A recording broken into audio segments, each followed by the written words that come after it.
असलामुअलैकुम welcome ਤੁਹਾਨੂੰ ਸਭ ਨੂੰ ਮੇਰੇ channel Mirchi taste of food ਦੇ ਵਿੱਚ। ਔਰ ਉਮੀਦ ਕਰਦੀ ਕਿ ਤੁਹਾਡੇ ਰੋਜ਼ੇ ਬੜੇ ਹੀ ਅੱਛੇ ਗੁਜ਼ਰ ਰਹੇ ਹੋਣਗੇ। ਤੇ ਅੱਜ ਮੈਂ ਤੁਹਾਡੇ ਲਈ ਬੜੀ ਟੇਸਟੀ ਮਜ਼ੇ ਦੀ ਚਟਨੀ ਦੀ ਰੈਸਿਪੀ ਲੈ ਕੇ ਆਈ। ਜਿਸ ਤਰ੍ਹਾਂ ਤੁਸੀਂ ਦੇਖ ਸਕਦੇ ਆ ਕਿ ਬੜੀ ਹੀ ਅੱਛੀ ਲੱਗ ਰਹੀ ਇਮਲੀ ਆਲੂ ਬੁਖਾਰੀ ਔਰ ਖੁਬਾਨੀ ਦੀ ਚਟਨੀ ਮੈਂ ਬਣਾਈ ਸੀਗੀ।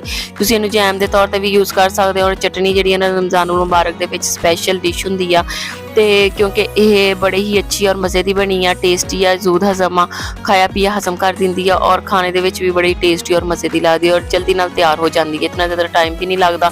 ਇਹ ਸੀਕ੍ਰੇਟ ਰੈਸਿਪੀ ਹੈ ਜਿਹੜੀ ਮੈਂ ਤੁਹਾਡੇ ਨਾਲ ਆਪਣੀ ਸ਼ੇਅਰ ਕਰ ਰਹੀ ਹਾਂ ਚਟਨੀ ਦੀ। ਤੇ ਹੁਣ ਅਸੀਂ ਇਹਨੂੰ ਬਣਾਉਣਾ ਸਟਾਰਟ ਕਰਦੇ। ਬਾਕੀ ਗੱਲਾਂ ਵੀਡੀਓ ਦਰਮਿਆਨ 'ਚ ਕਰਾਂਗੇ। ਬਿਸਮਿल्लाह रहमान रहीम। और असी ये यूज़ होने वाले इंग्रीडिएंट्स देख लेंगे। हाफ के जी जरा ना मैं आलू बुखारा लिया और हाफ के जी खुश खुबानी ली है लैके इनू अच्छी तरह धो के साफ कर, क्योंकि इन्ना मट्टी वगैरह रेत वगैरह लगी होंगी, साफ करके तो इनू मैं भे दिता है सारे पूरा दिन ली। और इमली जी है ना वह भी एक पाइया इमली लैके तो इनू अच्छी तरह मैं साफ करके और उन्होंने भी भे दिता पानी दे विच। हसबे जायका तुसी जिहड़ा ना नमक डालना है, एक प्याली चीनी जाएगी ये विच और गर्म मसाला, लाल मिर्च पाउडर जाएगा और फूड कलर जिहड़ा ना तुसी बिल्कुल एक पिंच या जिन्हों कह लो हाफ टी स्पून ये जो ना फूड कलर ऐड करना है।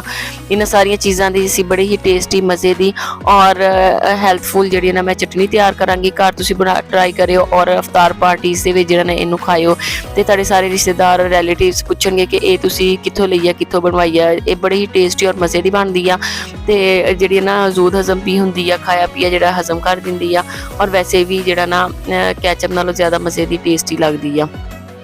तो हुण मैं जी इमली सी उन्होंने मैं भे के ते रखा होया सी, उन्होंने मैश करके तो मैं पानी निकाल लिया, निकाल के ते गुटलियां और बाकी सारा मटीरियल अलग कर दिता है। तो कुछ खुबानियां जड़ियां सी उन्होंने भी मैं अच्छी तरह मैश कर लिया क्योंकि मैं भे के सारा दिन रखिया हुई सी तो इसलिए नरम हो गई सी। उन्होंने अच्छी तरह मैं मैश करके और इमली का पानी निकाल के तो उन्होंने अच्छी तरह ड्रेन करके विचों सारे इमली की गुटलियां वगैरह निकाल के तो मैं कढ़ाई दे विच डाल दांगी। डाल के तो इनू पकाना शुरू करांगे असी ते ढक्कन दे के इनू मैं पकाना है। जिस तरह तुम देख सकते कि हुण इहदे विच बॉयल आन लग गए आ तो आहिस्ता आहिस्ता जिहड़ा ना थिक होने लग जानी है। तो इस पॉइंट ते इहदे विच जिहड़ा ना मैं चीनी ऐड कर दांगी। तकरीबन हाफ कप या एक कप जिहड़ा ना मैं चीनी दा ऐड किया होना है। तो तुसीं अपने टेस्ट के अकॉर्डिंग चीनी कम या ज़्यादा कर सकते हैं। और अगर तुसीं ज़्यादा खट्टा पसंद करते हो तो इमली तुसीं ज़्यादा कर लो, इहदे विच इमली थोड़ी ज़्यादा डाल लो। तो हुण जिस तुसीं देख सकते काफ़ी ज़्यादा थिक हो गई है तो फ्रिज के ठंडी जगह तेनों रखना है। तो बड़ी टेस्टी और मज़े की बनी सी। उम्मीद करदी कि तुहानूं मेरी रेसिपी पसंद आई होगी। जो मेरे भैन भरा नवे आए मेरे चैनल पर तो सबसक्राइब भी कर लेना, बैल आइकन के बटन जरूर प्रेस कर दिओ।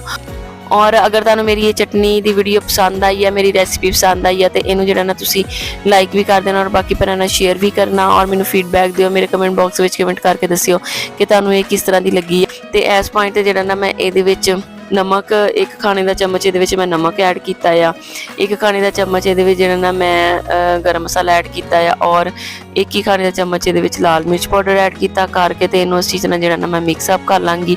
और मिक्सअप करने तो बाद जो ये गाढ़ी होने लग जाएगी तो देख सकते कि हुण काफ़ी ज़्यादा थिक हो गई है। ये मैं फूड कलर ऐड कर दिता है। ये रैड कलर का फूड कलर सीगा जिहड़ा असीं चावलों वगैरह के मिठे चावलों यूज़ करीदा या बिरयानी वगैरह यूज़ करीदा। तो फूड कलर जो ना मैं तकरीबन हाफ टी स्पून ये फूड कलर ऐड किया करके तो इनू मैं अच्छी तरह पका लाँगी जो ताकि थिक ना हो जाए। तो इस पॉइंट ये जो ना मैं खुबानियाँ रखी आलू बुखारा रखा होया सीगा तो वह आलू बुखारे मैं ऐड कर दाँगी करके तो असीं इनू थिक होने तक पकाना है ताकि अच्छी तरह थिक हो जाए। जिस तरह तुम देख रहे हैं कि हुण काफ़ी ज़्यादा थिक हो गया बिल्कुल। तो इस तरह लग रहा है जिस तरह जैम हुंदा है। तो चटनी जी है ना बड़ी मज़े की और टेस्टी बनती है। तो इमली आलू बुखारी और खुबानी से जो इनू मैं निकाल लिया सी, निकाल के तो इनू मैं रखा जो रूम टैंपरेचर पर आ गई तो इनू मैं जार दे विच डाल के तो इनू मैं फ्रीज़ कर लेना। इनू फ्रिज दे विच रखना है। तकरीबन ये सारे रमज़ान मुबारक तुसीं इनू जिहड़ा ना खा सकते। एक मंथ तो ज़्यादा टाइम कट जाता है अगर ये पानी वाला चम्मच जिहड़ा ना यूज़ ना करो, तुसीं खुशक चम्मच दे नाल निकालोगे तो ये काफ़ी टाइम जी ना चटनी निकाल जाती है। झटपट तैयार होने वाली है और तुसीं इनू पूरा महीना रमज़ान का जिहड़ा ना रमज़ान मुबारक का पूरा महीना फ्रीज़ करके रख सकते। और मैनू दो इजाज़त, इंशाअल्लाह ताला मैं अपनी नैक्सट वीडियो के नाल जल्दी तुहाडी खिदमत हाज़र होंगी। दुआवां च मैनू याद रखियो। मेरे लो हुण अल्लाह हाफिज़।